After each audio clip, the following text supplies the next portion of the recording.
ए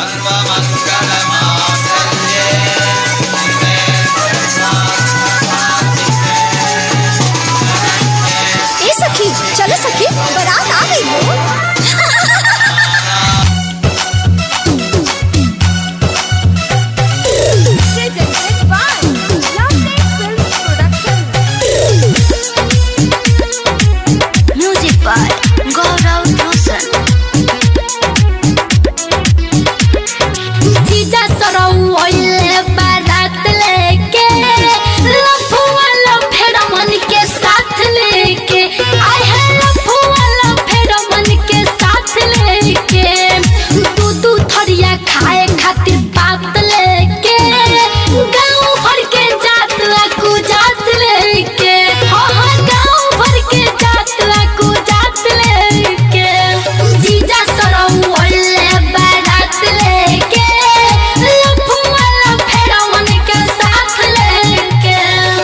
अरे यार हो ना देख लल की सुटवा लेके माल तो झक्कास बरी। अरे हाँ तो यहाँ जराते करे पर बीती चल ना।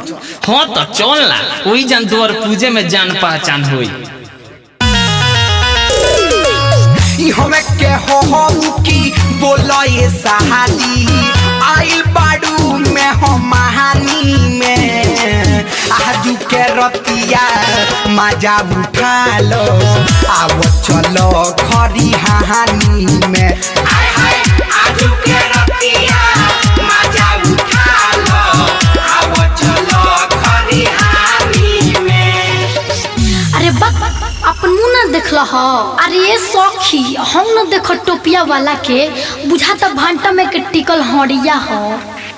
चार गो हीरोवा में निरहुआ एगो आइल बा मस्ता उड़ी ता कोता बुझाता ये भूखाइल बाटे भांटा खनिया के करे बनर खनी नाक गरिया आवा हो चार गो बेल मुंडा में झिल मुंडा एगो आइल बा चप्पल उड़ी ता कोता बुझाता ये बिटाइल बा। अरे रे बुटलिया और देख तो छोड़ी तोरा के भांटा में के हाड़ी कोतिया। रुक रुक रुक बता क्या होता नहीं। ए सुनबो है ना सुनबो अपना बाप से ना पूछलू कि कैसन दामाद खोजले पड़े। कूद कूद गाली काहे देलू ये भैया के साली कूद कूद गाली काहे देलू ये भैया के साली साली हो सुना जीजा हो तो तारा दीदी के दे हो साली हो सुना जीजा हो तो तारा दीदी के दे हो। अरे ये सौखी पंडित जी छूचे रह जाइए का कुछ पंडित जी के सुनावो। जैसन पिलावा के पूछो वैसन पंडित जी के मोछ सुनी पंडित जी अब हाली हाली बेदा बाहु चारी सुनी पंडित जी अब हाली हाली बेदा बाहु चारी सुनी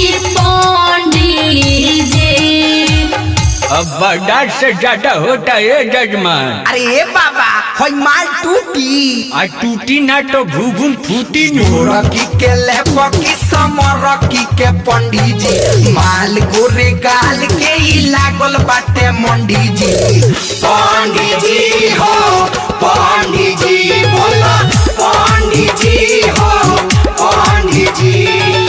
मुहूर्त का समय निकला जा रहा है जजमान बर वधू के मांग में सिंदूर डाले। पापा जी कमाना न गड़िया जुआवा खिलौनी तो हमारा के हार गईनी है।